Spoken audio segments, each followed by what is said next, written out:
This video, I'm going to be breaking down Wesley versus Fancy. This was probably my favorite game of all of Madden 25, and I wanted to do this in this new launch of the new channel here and just kind of talk about not only what's been going on with me, but also just how to get better at Madden. I think if you guys didn't know, my YouTube channel was hacked. I had had that YouTube channel basically since my dad passed away in 2009. So for about 16 years, I'd been posting content consistently and really just revolving around a passion of mine. When I started that channel, I was not the best Madden player in the world, but I just love the game, and I love just talking about the game and schemes and breaking down kind of what was happening and trying to learn and trying to get better. And I can tell you today, I'm still not the best Madden player ever, but for sure, I still love the game. And so I just wanted to do a video breaking down, like I said, my favorite game of Madden 25 is between these two players. You have Fancy on one side and you have Wesley on the other side. Now, Wesley is coming into this in the tournament seeding. He is the 8th seed, and Fancy is coming into this game as the #1 player in all of Madden 25. And I think that this is really, the most optimized gameplay, like the best possible way to play this game. Both of these players are going to be in dollar on defense, and they are going to be in the Philadelphia Eagles normal wild close formation, which is a new formation that we have in this year's game. And for example, one of the plays that Fancy is going to go to is this flat running back streak. This is a return route, a clear out, and then a short post right here. What makes this formation so good is it just has the best routes in the game. It has a return route. It has a short post over here. It has a short post over here. It also has a stock fade with a deep tight end corner and a stock flat route. The other thing that makes this formation good is that some of the best plays are from PA Stag, which is play action blocking, which is one of the most efficient ways to block what Wesley's doing on defense, which is a dollar kind of loop pressure, and then he's always going to bluff this engage pressure. And what's going to happen is what he wants to run, what pressure Fancy and Wesley want to run, is they want to run the loop. And the reason they want to run the loop is because the loop is better for switch stick. And in this game, these are the best two, in my opinion. These are the best two players with the switch stick feature.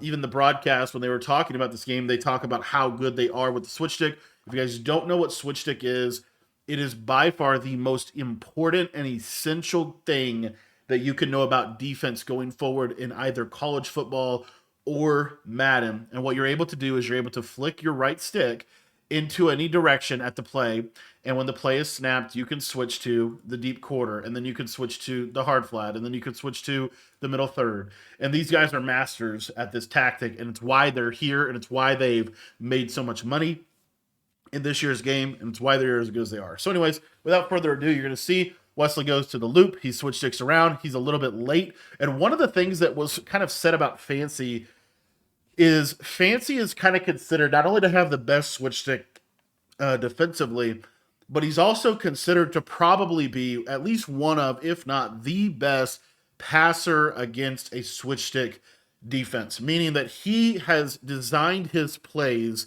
intentionally to beat the switch stick. And if you look at how he runs his plays and how he throws, he's not going to run a lot of plays. He's going to be fairly simple in his play calls, but what he's going to do a really good job of is he is going to throw routes on time every single time. So here we got a little speed out, a little slot fade. He actually misses a read here. Let's go ahead and take a look here. And again, like I said, Wesley's going to run a run. Wesley wants to run this loop. That's what he wants to do, right? And because he can get out and then he can switch stick around. This loop is also really good if they block a running back. So you see here, blocked running back, and the loop still kind of trying to come in.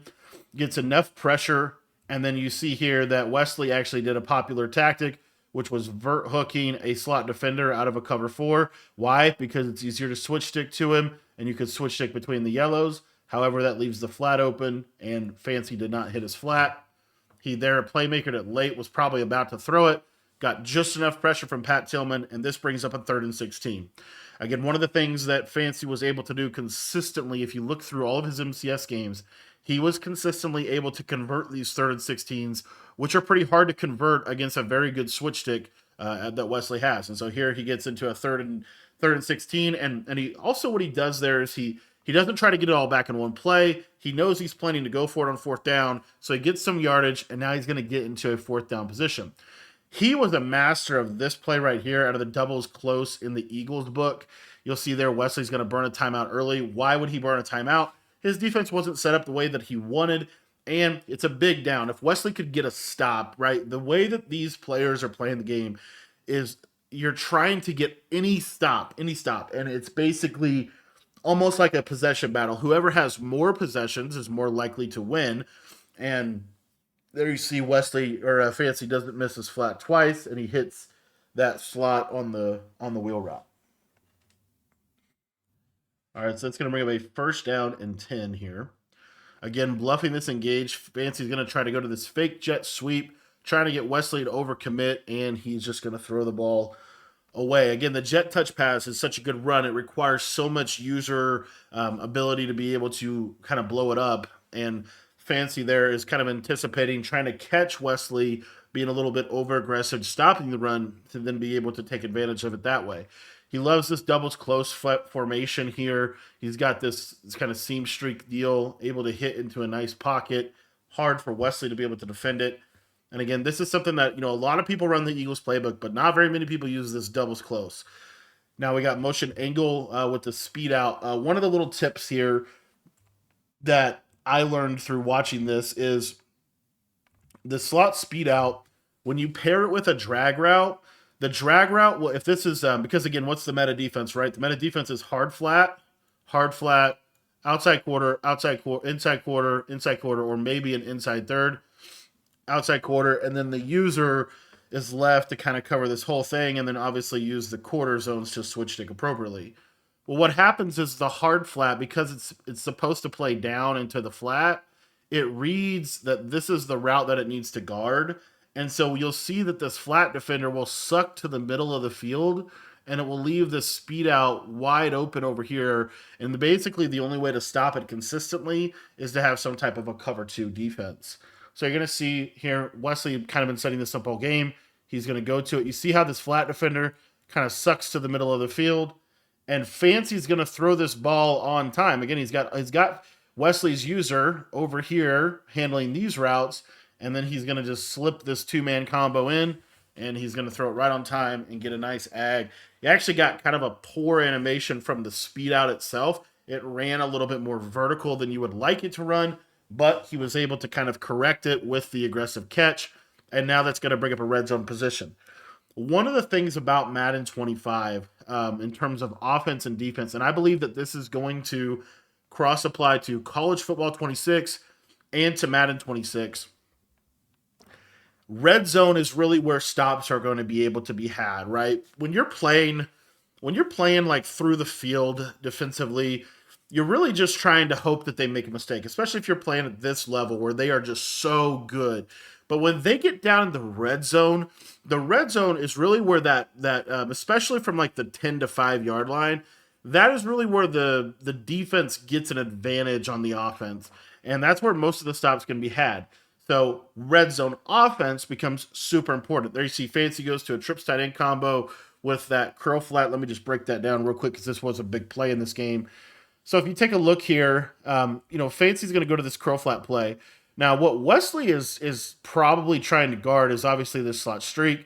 He goes with with curl flat. You have a flat, and then you can run this, and there's so much space in this little pocket because of this flat pulling a hard flat out of the way. So you have to have a yellow zone. So you're going to see here, Wesley, for whatever reason, doesn't have really a great yellow zone. This is a hook curl. It really needs to be a vert hook, honestly. And so you see here, see how the hook curl kind of just stays? It could even be a 3-rec.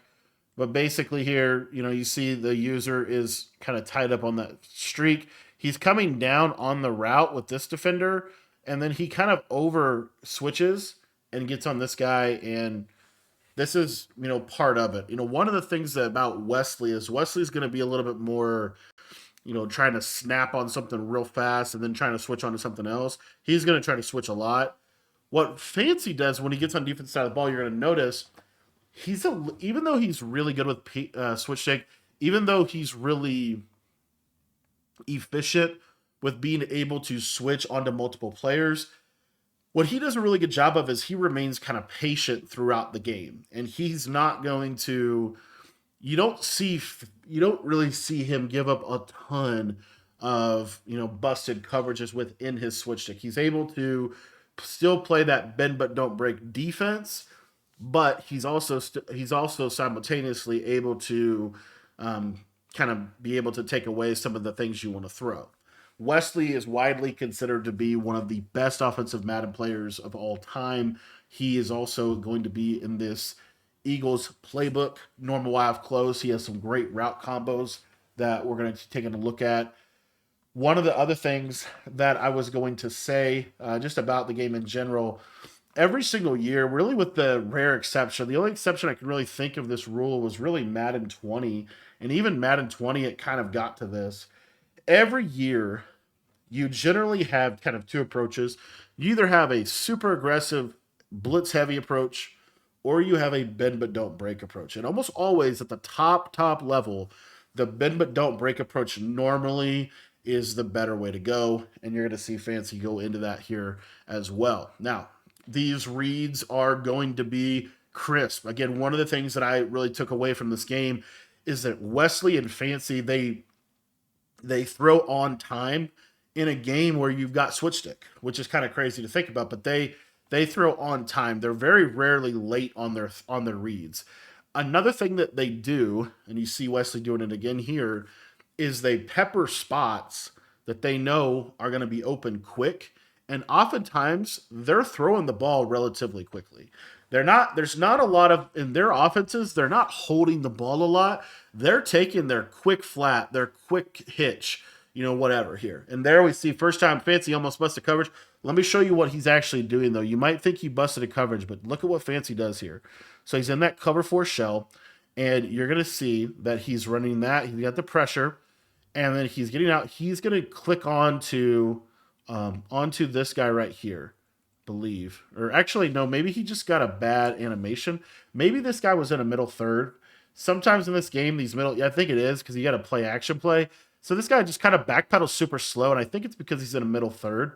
So what Fancy does is he's going to switch stick here, trying to get him to run back, but he kind of gets out of position, so he quickly switches to the guy that has more leverage, and he's going to top over on that route and use that KO. He knows if he could just hit him, he's got a chance, and almost gets an interception, honestly, on that play. And that's really, honestly, right there, I will say, that is very uncharacteristic of the way Wesley plays offense.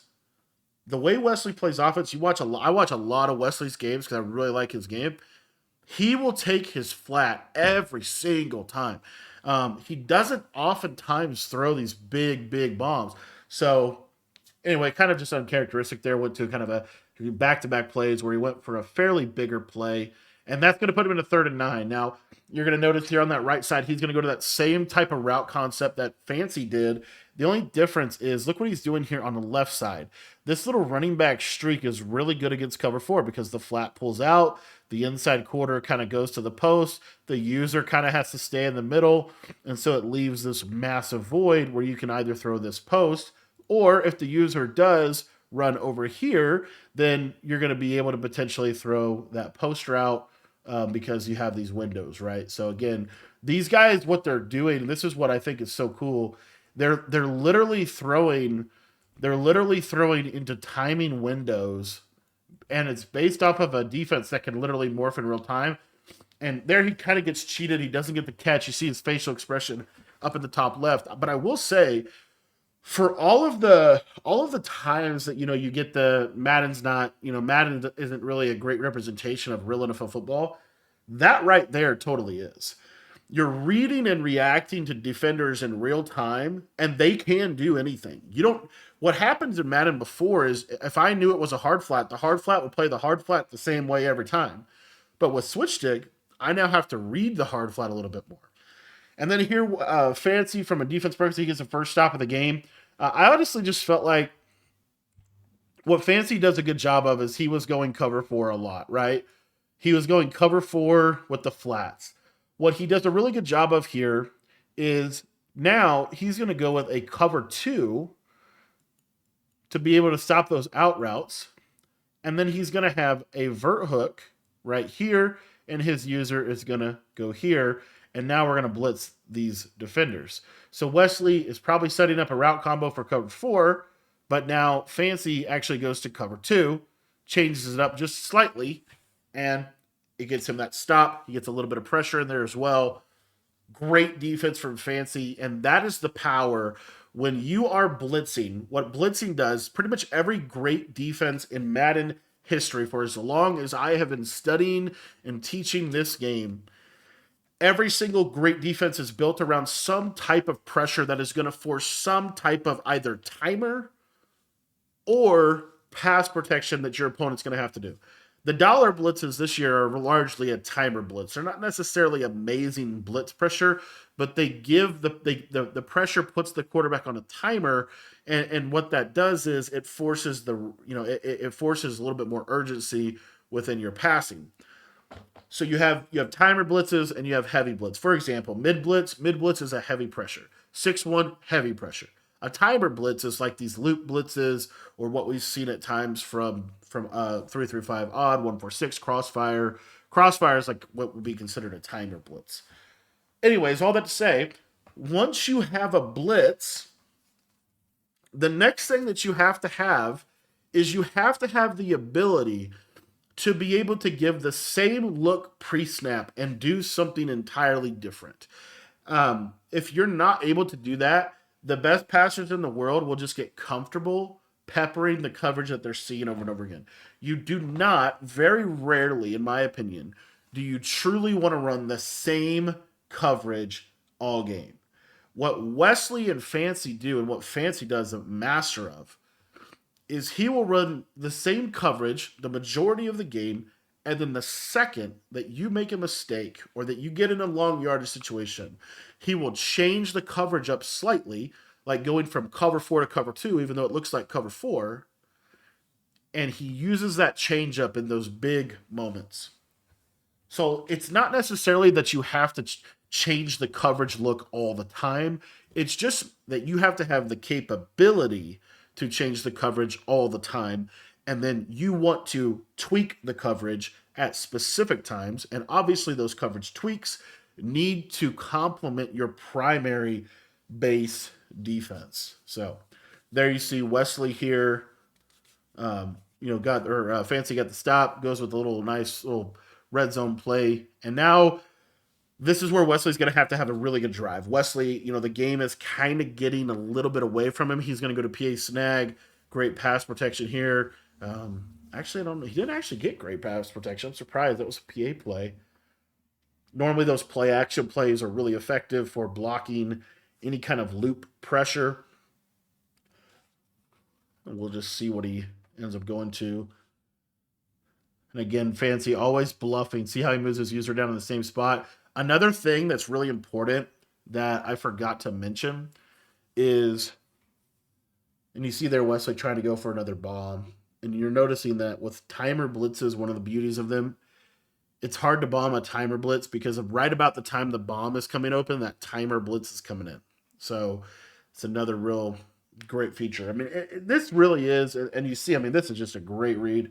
So you see here, he noticed that Wesley noticed that in these like third and longs, fourth and longs, he was going to this cover two. So now Wesley counters that with just a very simple slant route.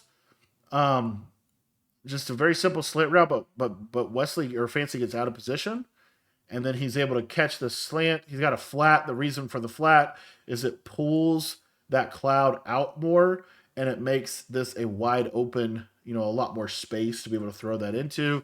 He gets a great rack catch. He gets out of there, and he is going to have an opportunity for a red zone.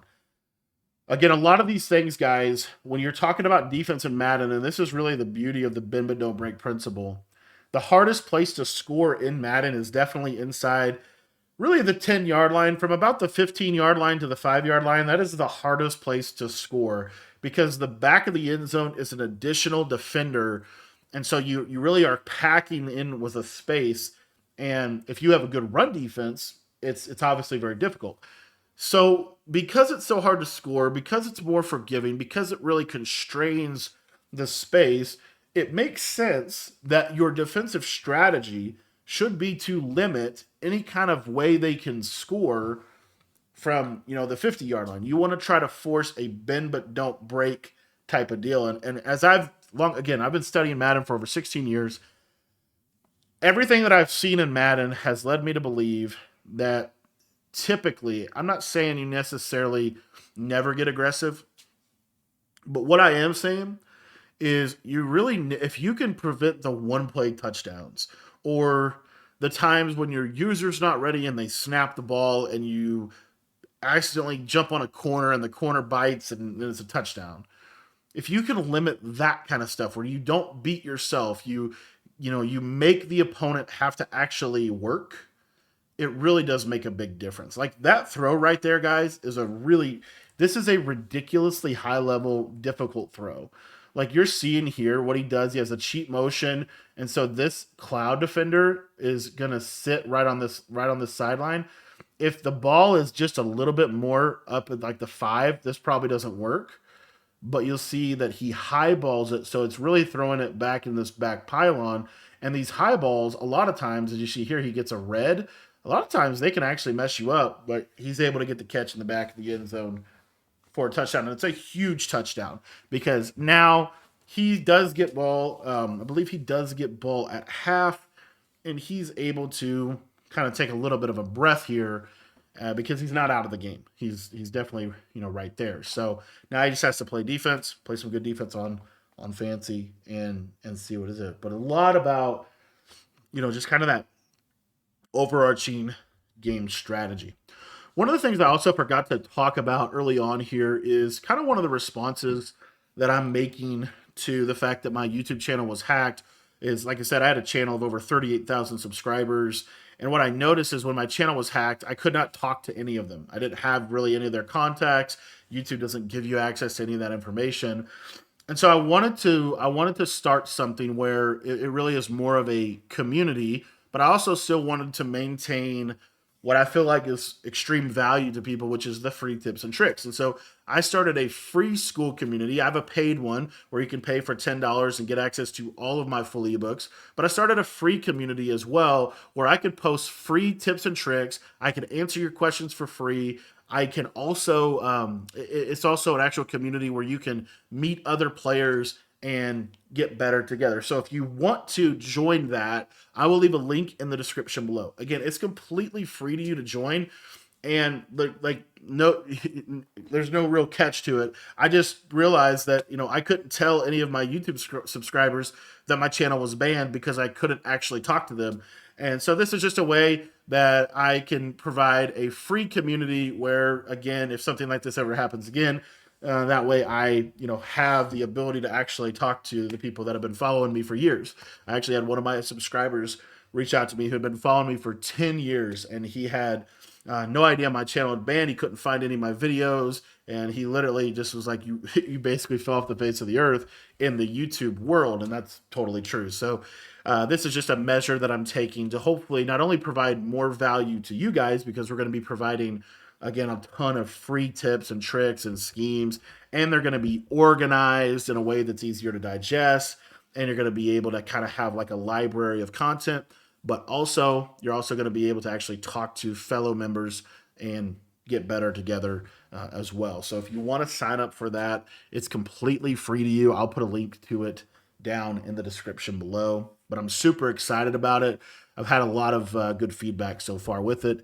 And we're still posting daily in that community as well. So daily mini schemes, daily tips, the good to know stuff, the little nuggets that can really make you a better player. So as you see here, Fancy has kind of driven his way down. Now we're kind of looking at the clock, about 1:51. In an ideal world, Fancy would take this all the way to half, but I don't think he's going to be able to do that. But he has been able to take Wesley's timeouts. Wesley decided to take his timeouts a little bit early. He also had already, used a timeout on a previous drive. And so Fancy is going to be able to get this clock down a lot. One of the things when you're playing a game and you're really trying to win the game, right? You're trying to optimize for competitive. You want to make sure that you're giving yourself the best chance of success. And one of the best ways to do that is these end of half scenarios where you are going to clock.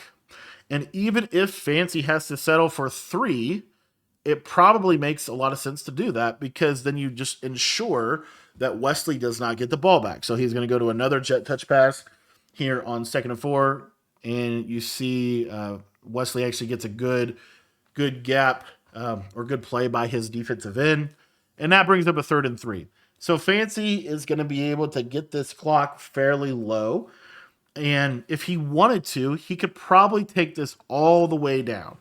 What he's going to do here on this 3rd down, in my opinion, is a little bit of I don't know if it's necessarily a mistake. He's going to try to pass this. And I think it's just he feels confident in his red zone. Oh, and he actually hits it. That's crazy. He actually hits this streak. So if you remember, on the previous play, he ran this combo. He ran a streak, right? So it looks exactly the same, but he had the flat and the curl, okay? On this combo, he's going to run what Wesley thought he was going to run the first time, which is PA corner, where you have that little short post. And so you're going to see, watch his read here. Watch how Wesley clicks on this guy, and he's going to immediately bite down, either to defend the post, or maybe he's just anticipating a drag.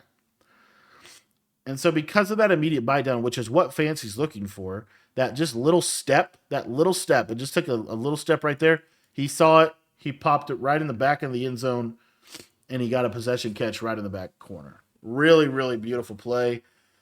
And he goes ahead and takes his touchdown. And honestly, right here, you're like, okay, that worked out for him, right? I might have ran the ball, tried to really make it so that Wesley couldn't score. But if you get a touchdown, you get a touchdown, right?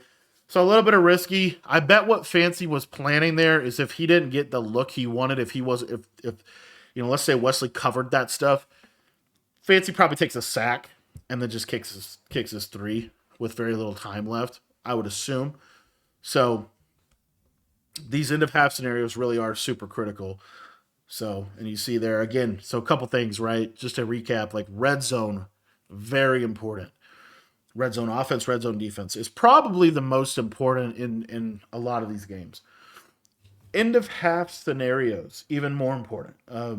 The ability to not make mistakes in the half, which, speaking of mistakes, you see that Wesley throws an interception. Now, this is really important. There's a little bitty detail as to why he throws this pick. So if you take a look here, he's running a PA snack setup. And again, what defense is Fancy running right here? He's got his vert hook, he's got a hook curl, and then he's running the engage. So Wesley picks up the blitz really nicely. It's basic cover 4 with maybe a middle third on this left side guy, which Fancy uses to switch stick onto him. Okay? So the route combo, you have a post, and then you have this drag. And what Wesley's going to do is he's going to playmaker this drag up, which normally will be really good. Because what most people do in Madden is they put their hooks on 5 because a 5-yard hook curl is going to do a better job of defending like a snag type of route or a zig, which are some of the most popular routes in the game. So Wesley is anticipating that when Fancy switches to the post, this playmaker is now going to come open. But Fancy does not put his hooks on 5 here. And so you see that the hook curl, a 5-yard hook curl would basically carry it maybe that far, and then it would stop. But he just keeps running. And Wesley is throwing this with anticipation that he's going to stop running. And he literally just waited. Like we're talking about milliseconds. Like had he waited a millisecond longer to throw this, it's probably a big play, but instead we're having a completely different conversation, and and Fancy's able to get the interception. Now at this point in the game, Fancy is in a really, really good spot. He's gotten 2 stops in the first half, and he's going to be able to use halftime as another way to get a stop. And so if I'm Fancy here, and one of the other big cardinal rules of most Madden games is you really are trying to get to a 17-point lead. A 17-point lead is 3 possessions, and it's going to basically ensure you that you are in a little bit more of a ball control type of game from that point on, because 17 points is really hard to come back from, especially in a game like this one where it's not necessarily that offense can't come back. It's just that it's it's the combination of, like, it's hard to consistently get stops in this game. Okay, so you might get one or two or three, maybe three, but against a good offensive player, you're probably not getting more than that. You might get a red zone stop, but you'll probably, you see what I'm saying? Like, it's kind of difficult to do that. So if I'm fancy here, he's in complete control. He can try to pass. He has taken all of Wesley's timeouts, so he's in complete control. He can clock this however he wants to. The one thing he can't really do, in my opinion, um, is I just think that him trying to go for 7 here is a little greedy, just in the sense that if it's open, of course, you throw it. But what happens here is Wesley gets a really nice animation from this man up. So you see how this guy is kind of tracking him. I'm pretty sure that he mans him up here. And Fancy is probably thinking, oh, he's manned up, he's shaded down. So I can just kind of fit this right in here. That being said, Wesley just happens to switch stick to the guy at the right time, and he's able to undercut this. And I mean, this looks like, this could be a completion to a degree. It's a very tight window, but he's able to get the interception. Now, again, is that a good play? It's a great play. Is that a good read? It's honestly not even necessarily a terrible read. It really is just a matter of Wesley made the perfect switch at the perfect time and got the perfect animation. My theory, though, is I would have probably just ran the ball and taken the 3 because it got me to a 17-point lead. Now, you go into half, you're winning by 14, but Wesley gets ball coming out of half. So Wesley goes down and scores, and this is now a 7-point ball game. Whereas if you take your 3 and Wesley comes out of half and scores, you're still at a 2-possession lead with ball. So it's just a big. The implications of that interception to me are pretty significant. It kind of keeps Wesley in a game that he pretty much should have already lost. You turn the ball over twice in the first half, and Fancy converted the first one to an extra touchdown, and Fancy having the ball first allowed him to be up as well. So anyways, those are just some of my thoughts about that. But Wesley is going to get back onto the offensive side of the ball, and you're going to see him come out like a caged animal. I mean, he knows exactly what he needs to do. He needs to go down, he needs to have good reads, and he needs to score. And so you're seeing this is peak, like, this is when Wesley is at his best. And watch what he's throwing. Watch the routes that he's hitting consistently. He's consistently hitting his drag on time. He's consistently hitting his out route on time. You'll see right here, and he does actually hit him over the top. But again, tried to pop him over the top, got a bad, to a degree, a bad animation, and instead of getting a possession, Fancy almost got him again. Fancy is so good at that, where he kind of acts, he essentially anticipates that you're going to throw the streak. So he bites on it to make you think it's open, and then he switches on it. Here he is able to get this one. I have no idea. I want to say that this is a soft squat. And so Fancy's kind of banking on this matching, and it just doesn't match very well. You see how it's delayed. Good throw from Wesley to get it into a position where only his receiver can get it. And that's a big catch. That could have been a KO. You see Fancy's facial expressions. He's confused. It definitely could have been a KO, but Wesley is able to get his 7. And like I said, this could be a 24-14 ball game where you have ball and you're up a possession, 2 possessions. Now it's a 21-14 ball game, and again, you're kind of letting Wesley hang around. So I feel like that interception was just a really big deal in the big picture of this game and how things were going. And so you see, again, here's a little replay of that, but that's just a really good route. And the soft squat didn't do his job. Let's see what what Fancy's going to go to offensively here. He's running a lot of motion angle wheel. There's that hard flat. There's that out route. He's also kind of scrambled a lot. Wesley's doing a good job of like kind of getting Fancy out of the pocket. I will say one of the things is when you run that engage blitz, you're only sending three. What a lot of people do is they'll scramble just a little bit to the right. A lot of times it's hard for that blitz to handle that. There you see there, good read. He checks it down to his flat route. Another thing you're seeing is so when you send that 4-man loop, it's a little bit better. It's a little bit better of like a contain defense. The engage blitz can get scrambled on a little bit as well. So Fancy is setting this up again. One of the things that he does within his scheme is this is one of his plays. You see he's kind of bluffing some hot routes, and then he's going to go to his jet touch pass. The reason he mixes this in is not only is there things you have to do to defend it, but also it's a really powerful play.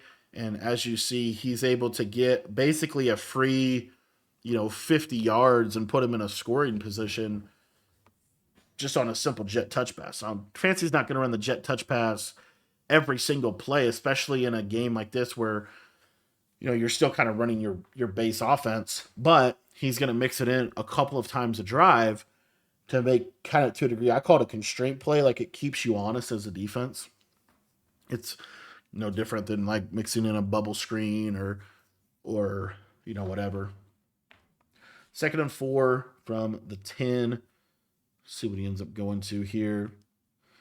Another thing Fancy's doing a lot is he flips a lot, like quite a bit. And there goes a jet touch pass again, trying to see what he can get. He's able to get a big first down. So another thing that Fancy is, I mean, it's a smaller thing, but he is doing this. He is trying to take some clock. He's not fully clocking him, but he is taking some clock. He's keeping the ball in bounds. You know what I mean? So he's definitely like not mad at taking time off the clock. Obviously, he's in the lead of the game.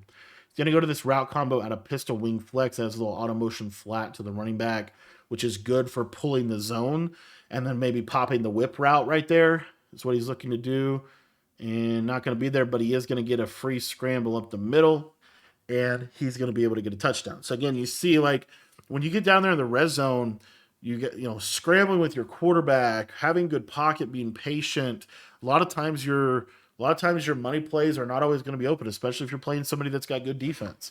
But if you're patient and you take what the defense gives you, you could scramble it in like that, or maybe hit a run, or So I feel like Fancy just did a really good job too of just consistently getting points in the red zone, with the exception of that interception before half. But you see there, the yellows kind of go to the underneath routes, and then Fancy's able to get in there for a touchdown. So this is a huge drive for Wesley. Again, Wesley basically has to score every single drive. So again, man, watch what he does. Like this, even though he doesn't complete this pass, this is what he does, man.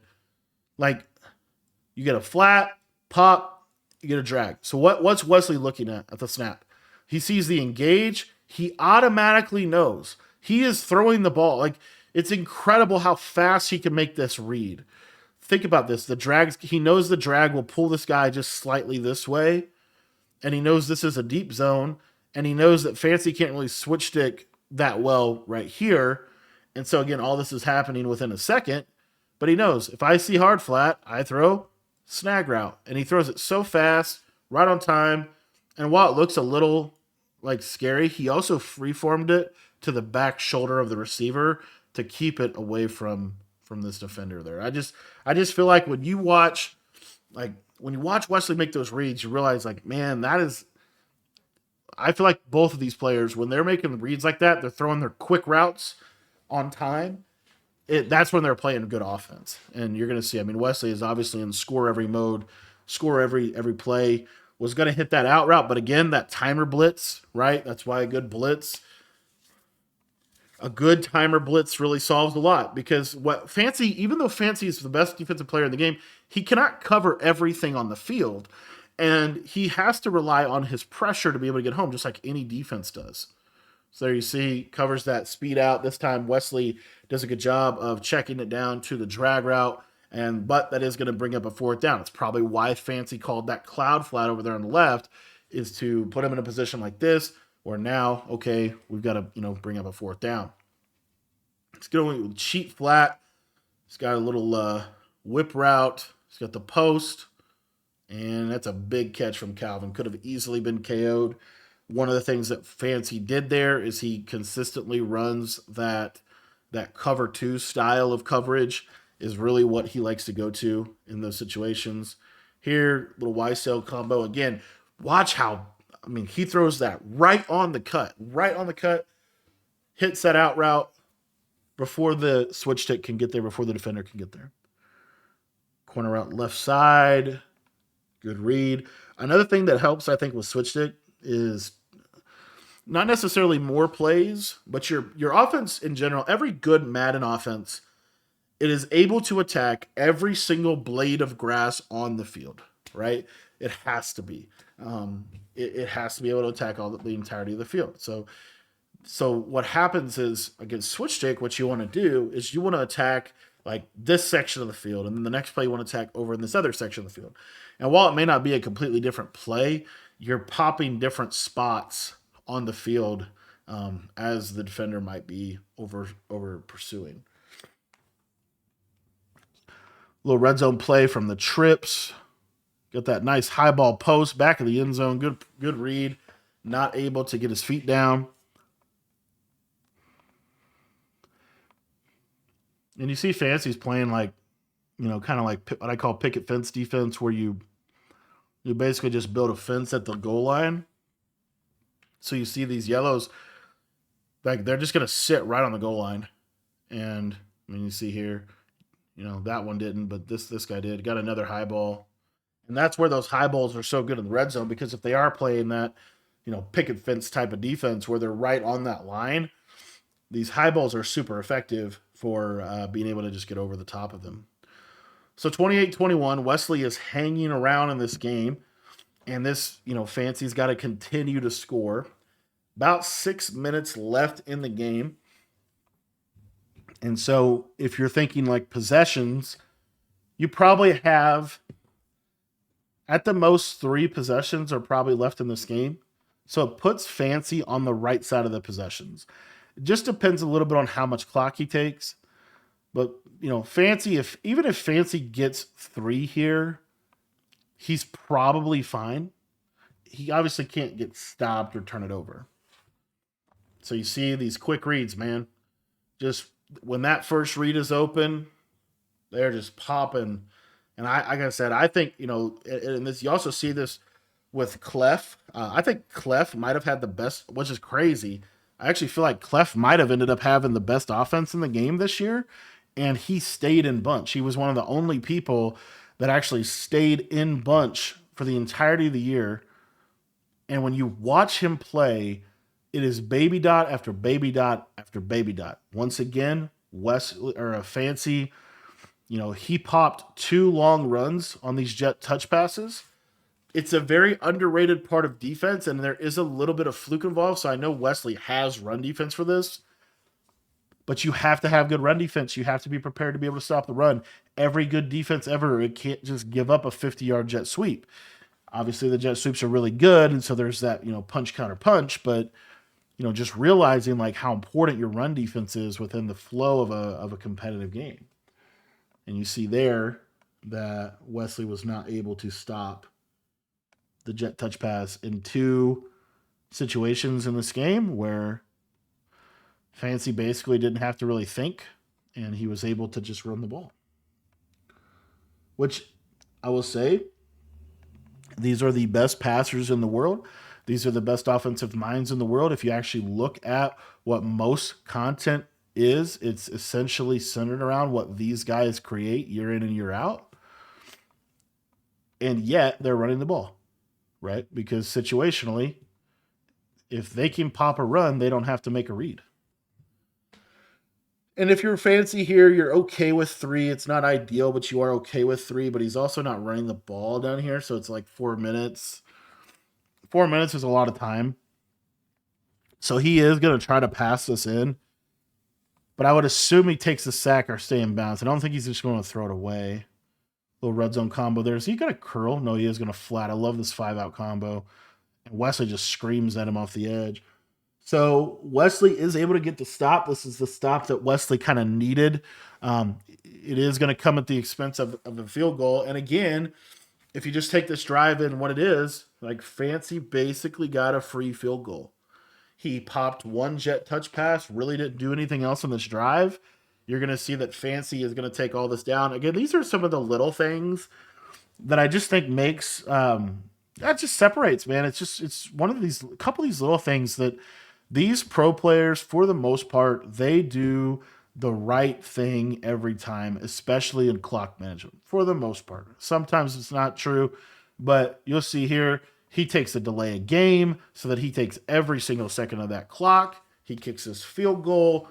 Now Wesley gets the ball back with 3 minutes and 50 seconds. You're also going to see that based off of like time in the game and score, Fancy will play a little bit different. So he's going to play a little bit more on this drive. He's probably going to make defensive play calls that are more geared toward bend but don't break, as opposed to getting really aggressive and trying to get that fourth down stop. Now, again, if a fourth down presents itself, he probably will, but generally he's going to play bend but don't break and try to switch stick, basically.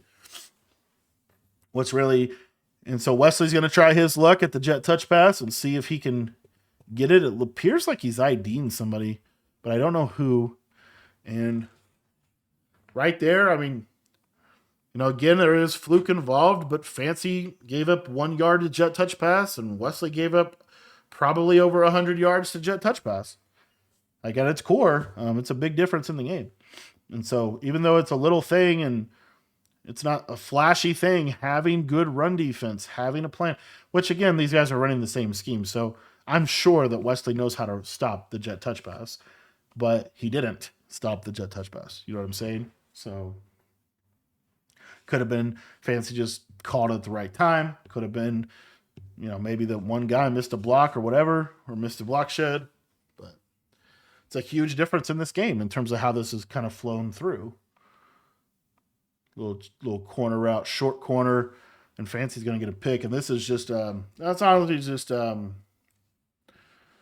you take a look at what adjustments he actually does here. So he's half sliding to the right, blocking the running back. Looks like he's IDing here. And then basically you get I don't know what that is. I want to say that's match. I really want to say this is match coverage. So what's crazy about this, I'm almost positive it is. So with match coverage, what you're going to get, because this right side is compressed, is you're going to get a box check where the inside quarter will take the streak and the outside corner will take the corner. Fancy also cross man this guy. So I don't know for sure if it's match. It could be some type of just man coverage. It could be like man coverage with zone. But he also cross mans the tight end. Okay. So at this point right here, this looks fairly open, but Tillman just makes a play. Like just makes a great play. And he blew past it, didn't quite get enough bend on it, and ultimately, Tillman makes a great play.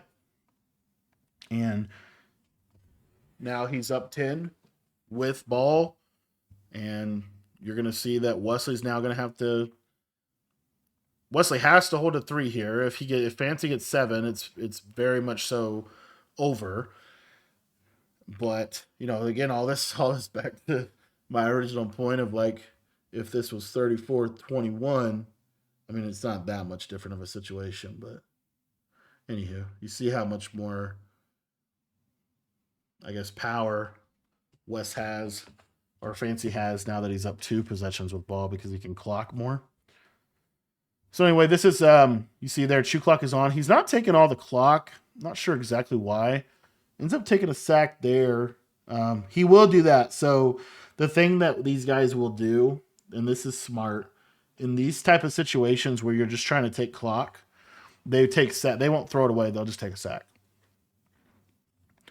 So we got streak, running back seam. Going to take it. And again, because Fancy's throwing this on time, even though Wesley is switching to it, he's a step too late. And that comes back to, again, being a good offensive player, throwing on him. What we learned today is, in my opinion, from both of these guys, throw with anticipation And also, quick passing is very, very, very effective when they're running a switch stick based defense. So Fancy is going to kind of do the same thing. He's going to take the clock all the way down, and he is going to take his field goal and go up by 13. So now Wesley does need 2 touchdowns. With 2 minutes and 9 seconds, it's obviously a tall task. The other thing that's going to happen is on this next drive, Wesley can't really afford to use his timeouts. And because he got it so low, close to the 2 minute warning, it's a really bad spot because not only can you not use your timeouts offensively, but you're also really up against it with the 2 minute warning. And so you lose that clock stoppage as well. So Wesley pretty much has to go down, score, but then he can't really onside because if you onside, that's going to give, and you don't get it, that's going to give them the ball in field goal range, which effectively then makes it a 2 possession game again. So you either go for the onside and it's like it just comes down to the onside, or you kick it deep and try to get a stop with your timeouts. But you got to obviously score first, and he's not. Fancy starting to really cook. One of the other things that kind of underrated that happens just in the flow of the games, when Wesley came out of half, he was locked in a lot more so. I feel like here, he is, he obviously knows he needs a big play, so he's kind of trying to go for a lot of big play bombs, and Derwin is going to be able to take that one away. Wesley kind of obviously just trying to make a big play, ends up throwing something very uncharacteristic of Wesley. I think he had 4 interceptions in this game. That is a little bit of Fancy being so good defensively at giving you the same look, doing something different, but then also using switch stick to really bait you into interceptions. It's also a little bit of a byproduct of the game flow here. And it really did come down to, which is crazy to me, that, a lot of times these interceptions or these, big plays, big swings, they come down to super small details. Super small details. Like had I waited just a second longer, I would have had a completion. Had I, had I thrown it, had I pass led it a little bit more to the right, might have been, a better, might not have been intercepted. Things like that. That you just, you look at the film and you go, man, there's a lot of, even though these are the best players in the world, they still can play even better than what they played. And so just goes to show like this idea of like getting better is 100% a process. And we're all on that journey, just trying to become better players. And so I hope that you find that this channel is a good place for you to be able to do that. I really hope that you join our free school community. Again, that's the whole purpose of that, is so that it's not just, videos, but it's actually a community of people that are trying to get better at the game, year in and year out. And we are going to be posting a ton of material to help you do that. Thanks for watching this video, and to sign up for our free school community, the link is in the description below.